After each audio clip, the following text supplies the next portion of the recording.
Alright, today we're going to be celebrating the return of my 1969 C10 with a shot of this.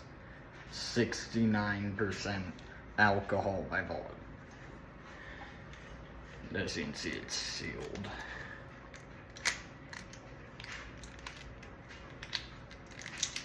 Until now.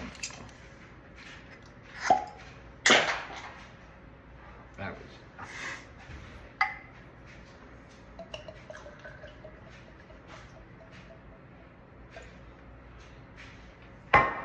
Let's have some water first.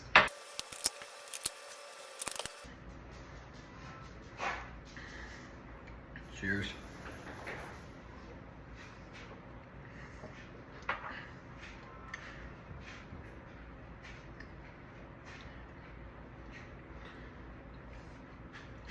That's pretty powerful, but they're right, this stuff's pretty tolerable.